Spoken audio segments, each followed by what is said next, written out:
Welcome to Talk to Me. I'm excited today to have a very special guest that I've been wanting to talk to for a while, Miss Anna del Castillo. Anna is a woman's rightness expert and a certified empowerment coach with over 25 years of experience. Her passion is galvanizing women to get off the painful treadmill of needing to do life right in order to fix what's wrong so they can discover the freedom of their inherent rightness no matter the circumstances or the events of their lives. And she knows a lot about this, y'all, because Anna spent her childhood in a home unfortunately filled with violence and sexual trauma starting at the age of 5. She rebelled at 21, leaving home to become a successful actress and a singer on Broadway, performing in shows like Les Miserables and even doing her own one-woman show. Unfortunately, several years later, her father and brother were murdered in a brutal gangland style killing. That event shattered her so deeply that she swung in the other direction and started doing everything right. She got married, climbed the corporate ladder to the C-suite level, even bought a home. But no matter how perfect she tried to be, she was miserable and dead inside. Any of y'all recognize that? She was tired of being unhappy. She committed to her innate rightness and created a life from the ground up, or shall I say, recreated her life from the ground up, transforming the traumatic events of her life into a felt experience of genuine grace and perfection.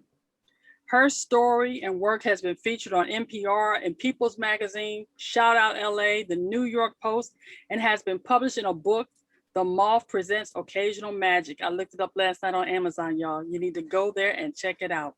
She performed it at the Lincoln Center for the book launch. She coaches, she speaks, and leads courses on rightness and is writing a self-study book for women. She is married and lives in LA with her new husband and 2 cats. Anna, welcome to the show. Thank you so much. I just have to say something to you. I've been watching you for a little while, and even from when we first met, your generosity and your heart and your spirit are so giving, and it's such a pleasure to be with you and to have you shine your light on me that I don't even care what we talk about. We could talk about the phone book right now. Well, thank you for that. But I want to start with what exactly is a rightness expert? Oh, I love this. So I love that question. So what I mean when I say rightness is, I don't mean self-righteousness. I don't mean, like arguing you're wrong and I'm right. That's not what I mean. We're chock full of that. The world is constantly inside of that particular dynamic. What I mean when I say rightness is, as a woman, because my jam is women, and the power that we have on the inside is being in our skin, in our lives, in our bodies, in a way in which we don't have to justify, argue, defend, explain. We don't have to negotiate. We don't have to hustle for our worth or our value. We literally have it in our skin, who we are and what we are, and that what we say is golden for us. Not in a way where we don't listen to people, but in a way where our value and our worth isn't like diminished because someone else doesn't agree with us. I like that. Now, you started your business, My Rightness, and I know on your website it says Know Your Rightness. Yeah. And that's the title of our show today. What made you come up with that for your business? Well, as you briefly touched upon in my bio, I had a world of not rightness. My whole upbringing, especially in the dynamic that I was inside of, was, and all of us wake up to a large degree inside of what's wrong. We all sort of wake up as humans every day with this feeling of there's something wrong. I don't know what's wrong. I don't know what's wrong.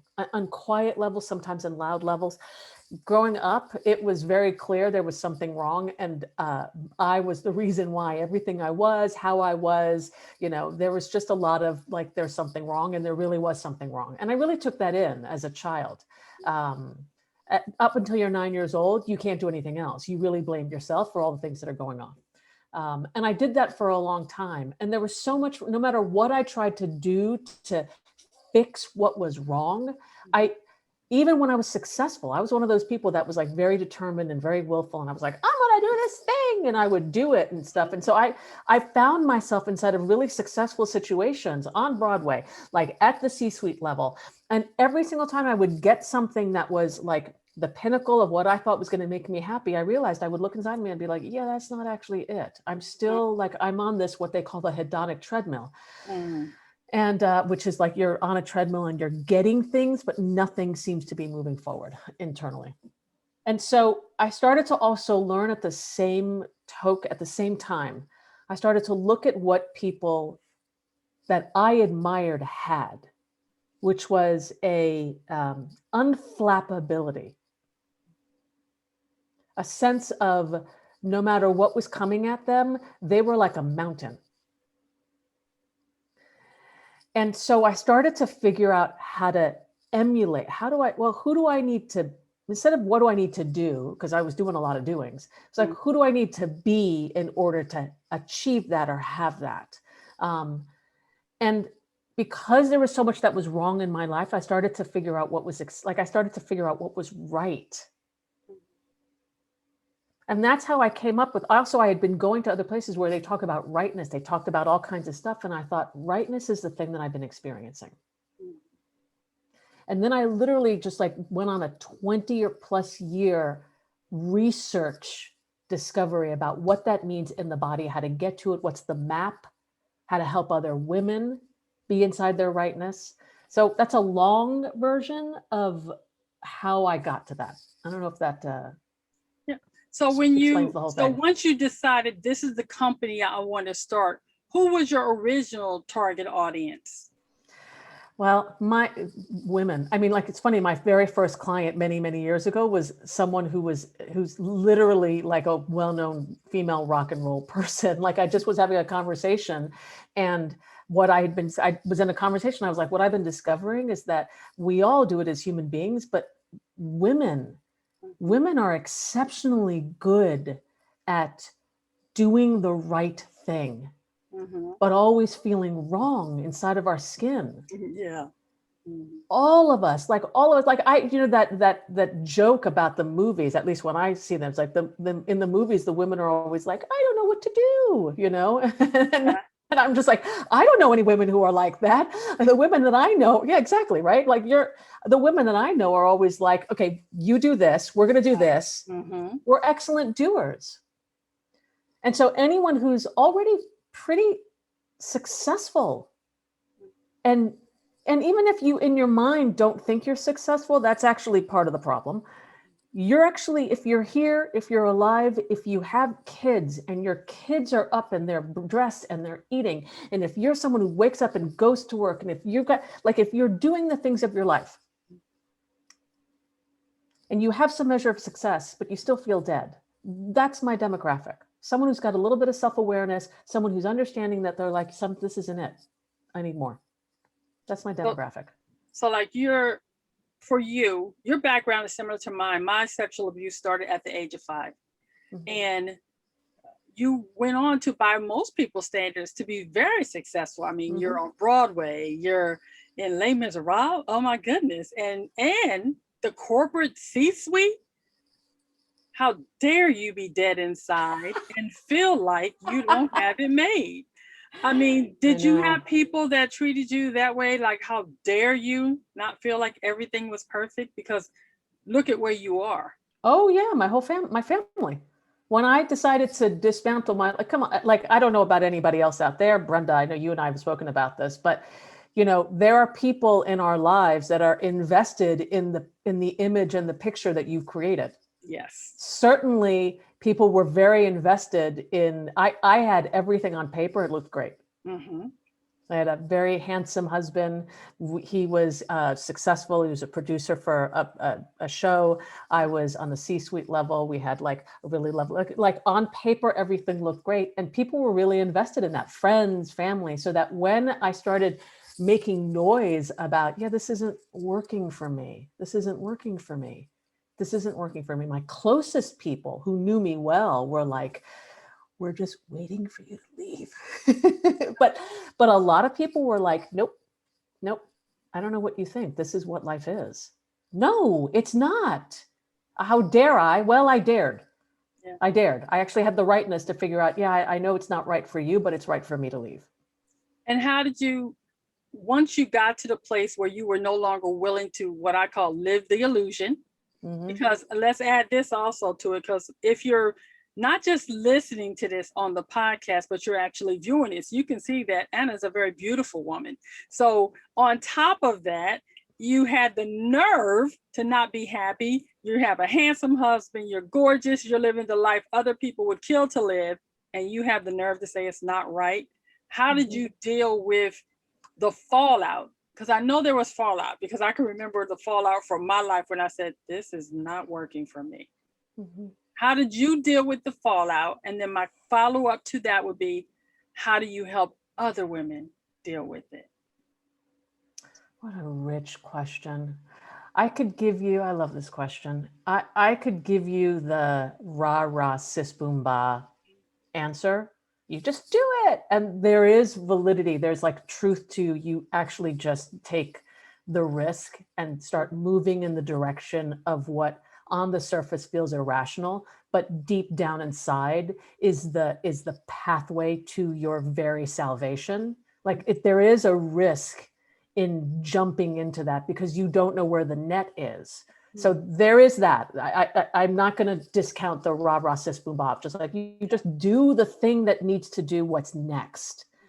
But aside from that, there's also I'm just going to say it.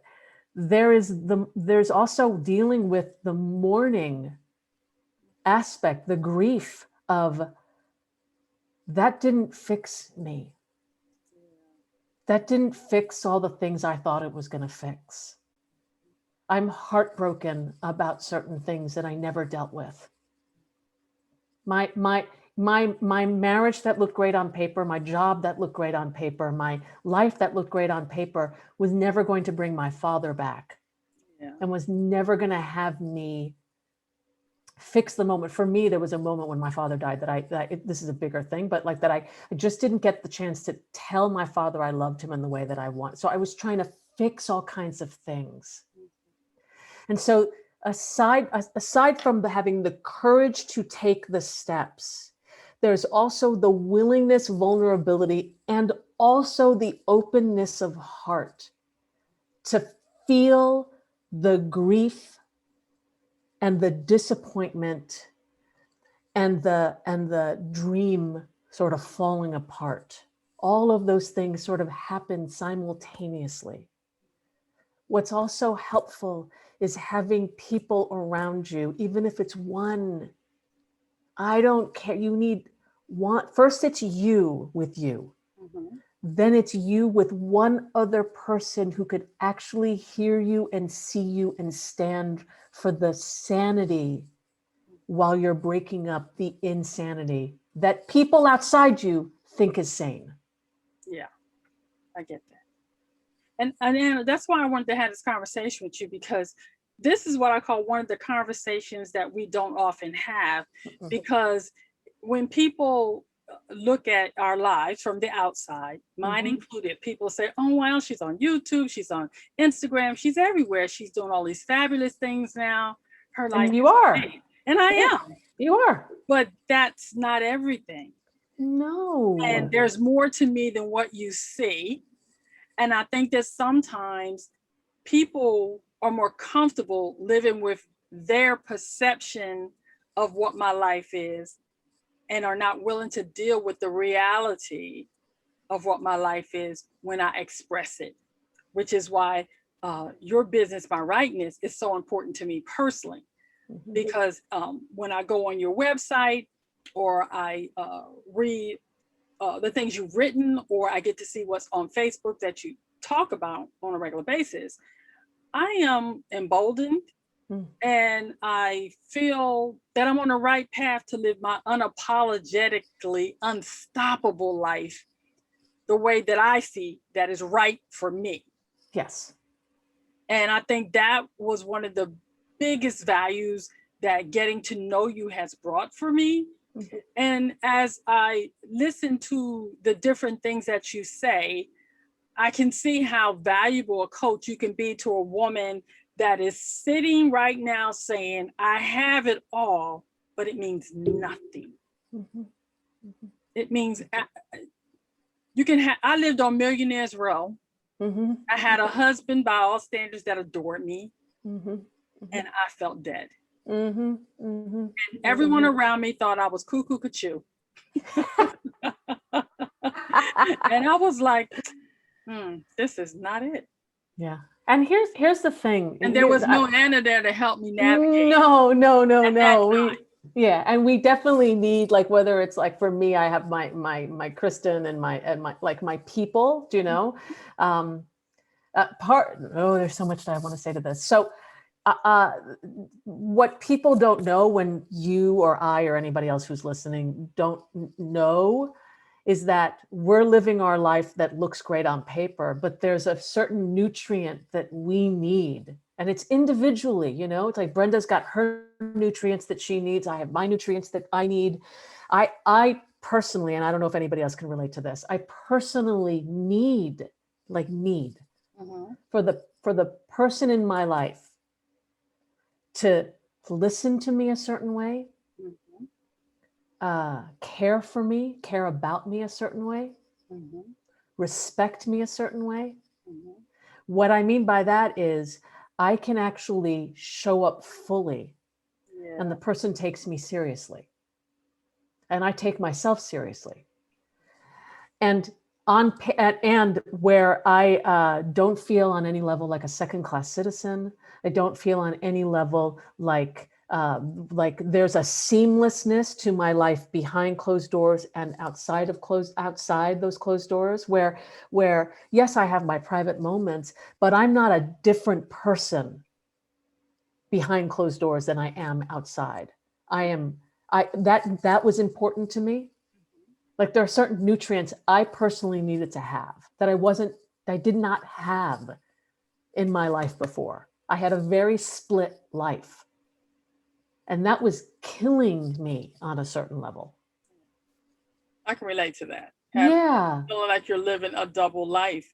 Now, with that in mind, what would be if a woman came to you and said that I am that woman that on the surface and on paper, my life looks wonderful, but Mhm. inside I'm really dead? What would be the first step you'd say that she can take to come to wholeness, or better yet, rightness? Mm. Oh, first of all, you said that and my tears sprang into my eyes. First and foremost, like, I could get teary eyed. First and foremost, personally, what I would do, I'll do both things. I'll tell you what I would do, and then I would tell you what I would talk to someone to do. I would say to someone to do who's not with me or doesn't have someone like me. First, what I would do is I hear you. Tell me about both of those lives. And then I would have them talk, and I would listen exquisitely in a way that I would get them underneath, and I would repeat back, and I would have them be seen, felt, seen, gotten, and heard in a way that they possibly might not have gotten, seen, or heard, or been felt in years.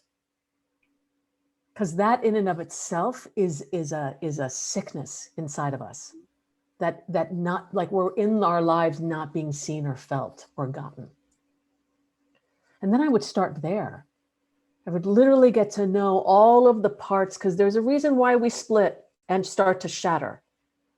I would start to get to know all of those parts. I would start to listen, because all of those parts are actually, none is wrong. They're all right, and they're all doing a particular job. And so I would listen to all of those and figure out how to bring them back in and be whole, so that the whole system can move forward into what is a life that is right individually for that person. So that's what I would do if I was working with someone. Mhm. You're not working with me. What I tell people all the time is, first and foremost is your relationship to self. Mm. I know that there's probably a lot of relationships externally that aren't working. They're driving you crazy. Maybe you're involved with a spouse who is, who crazy makes you, gaslights you, has you feel a little bit like insecure and insane. Maybe you do that to yourself. Maybe you have family members. Maybe you have your community. I have no idea. But if you've been inside of that for a little while or for a long while, your relationship to yourself may be a little bit compromised. So if that is the case, let's start small. So you start small, and I've got a number of different ways. I don't know if the person likes to be in their body. So if you like to be in your body, or if that's the best way, you go for a walk. I personally tell people, take 5 minutes, go somewhere in a closet, in a bathroom, just be by yourself. And for 5 minutes, shake, let your body start to talk how it talks. You don't have to yell. I don't want you to do any voice, just like just do that for 5 minutes. Let yourself get back into your body. 5 minutes. After that, write for 5 minutes. Whatever's there, just brain drain, write for 5 minutes. I'm big on journaling. I love journaling. Yeah. That really is how I clear myself.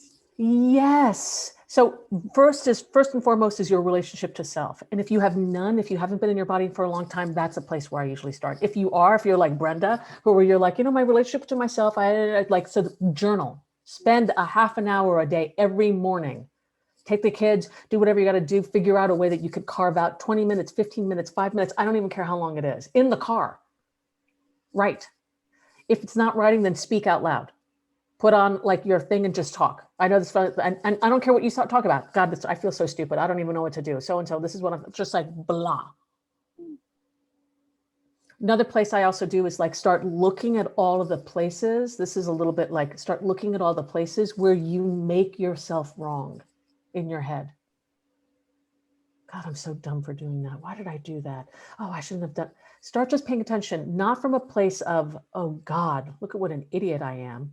But just start noticing the way in which you talk to yourself. And then start a dialogue between that self that talks negatively and the part that's like, hey, I want actually a little bit more kindness. It's a start. You want your relationship to yourself to start to be a little bit more kind, a little bit more supportive. And if none of those things work, find a friend, find a mentor, find a coach, find a therapist, find someone who is in your corner. Build your community. Go to a 12-step meeting. I don't care what you do. Find a person who can stand with you and for you and back you. Anna, when I felt like I was drowning in plain sight recently, one of the things that helped me was actually your Facebook group. Just going on to your Facebook page and listening to some of the things you talked about, reading some of the positive affirmations on your Instagram. So I'd also like to offer that for if you find yourself currently in your woman and you can't get to Anna yet, then I suggest you go find her Facebook page, that you look at her Instagram. And Anna, how would they find your Facebook page and your Instagram? Well, you can find me at, in fact, I think that Brenda should have the links as well, but you can find me at Anna, ANADEL is the start of the last name, space CASTILLO. So it's Ana del Castillo. You should find me. Also on Instagram, you can find me there. And you can also find me on YouTube at Disorderly Conducts as well. And then also on my website, which is myrightness.com. And, we're going to put all those links in the description when we post this podcast. And, I think sometimes when we're coaches like you and I are, people don't often know that coaches too need coaches. And that's something very valuable for us. So if a woman wanted to work with you, how would she reach out? Oh gosh, I'm easy to get in touch with because I want people to get in touch with me however way they need to. So email, through Facebook, through Instagram, through like every single way that I just described, people have gotten in touch with me that way. So yeah, absolutely. And I will absolutely respond back within 24 hours, usually shorter. As an empowerment coach, are you working just with, I know you said women are your jam, but is there any opportunities for men to work with you as well? I work with men. I do work with men. I love men. You know, I'm married. I my love, the place that I feel deep passion for is um, the way we as women lose our voice, lose our power, lose our spine, lose the place, and then how to like work our way back from wherever we were to that. So I work with men, and women are my jam. So do you have any retreats or any books in the process, anything coming up recently or, Yeah, pretty soon? I have an ongoing, it's like an ongoing 5 week program that I do, and it's called Rightness. It's W in parentheses, and then it's capital RIGHTNESS. And it's a small group that I do ongoing. And it's, you know, people come and then I cater it. I make sure that it's a small group because I want to give the women that are in there a lot of attention. And it's a real it's a self-discovery with each other and individually about what rightness is. You pick an area in your life and you work through that, and then you literally grow your rightness inside of it. And it has a wonderful effect of bleeding over. Rightness bleeds over into every other area of your life. So it's not like you shine one thing and everything else. No. You shine this and then it shines everything else. So I have that. And I also am like literally in the process of writing a book that's a self-study course for women over 3 months. Well, I'm hoping when you get your self-study course you'll come back so we can do an update. I'd love that. What's going on in your business. You know, Anna, you really are doing a lot of things, and I'm so excited that you were able to come today. And I was wondering if you could tell me how all the things that you're currently doing that helped you find your rightness are helping you live your best life now. I get teary-eyed when you say that. You know, given where I started, Brenda, you know this, given where I started, happiness was not necessarily in the cards. I am, my best life is that I'm happy. And the reason why I'm happy is that I am authentically, deeply myself without a need or a belief or something inside of me that thinks that I'm condemned or doomed. I believe deeply now from a place that I have a universe and a God, and that the world is for me, and that there is a place in this world that I belong. I'm deeply, like madly in love with my husband. My husband is deeply, madly in love with me. And my life, I'm the more authentically myself I am, the more authentically happy I am. And so that's how I'm just living. I'm grateful. I'm deeply grateful for my life and everything that's happened. And I'm excited and happy to hear that. And if you'll stand by with me while I take this time, as I always do at this point in the show, and thank a veteran. I'd like to invite you and all the people watching or listening to go to www.nevcc.org/projects and thank a veteran. There at the New England Veterans Chamber of Commerce, there is a program called the Basket Brigade. There are 12 prompts, one for each month of the year, that give you the opportunity to thank a veteran. All you got to do, it costs you absolutely nothing, it's free. You go to nevcc.org/projects and you write a little paragraph telling the veteran thank you. At the end of the year, we will compile all those thank yous, put them into a book with illustrations, place that beautiful book into a gift basket full of goodies, and some very lucky veterans will receive that gift basket with the book in tow on January 1st, 2022. So if you'd like to be a part of the Basket Brigade, go to www.nevcc.org/projects and thank a veteran, because it's never too late to say thank you. Anna, do you have anything else you'd like to say before we end this broadcast today? Yes, if anybody is listening and you're having a bad moment, or you're having a troubling moment, or if it's really, really hard, Brenda and I have been there. I'm not even arrogant enough to think that it won't happen again. Who knows? Just know that over here with me, and I know with Brenda as well, we see you, we feel you, we get you. Just one more moment, just hold on. please reach out, whether it's to me or Brenda or anyone else. But your life matters, your voice matters, your story matters, who you are matters. And I stand for you and your grace and your greatness.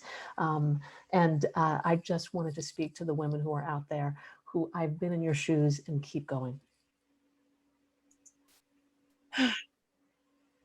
Thanks, Anna. I'm glad you came to talk to me today. Thank you. Thank you so much for having Well, me. It's just been a joy. well, everyone, that's another episode of Talk to Me. And I am so excited to just remind each and every one of you that the choices you make today will be the reality you live tomorrow. Choose wisely. Be blessed.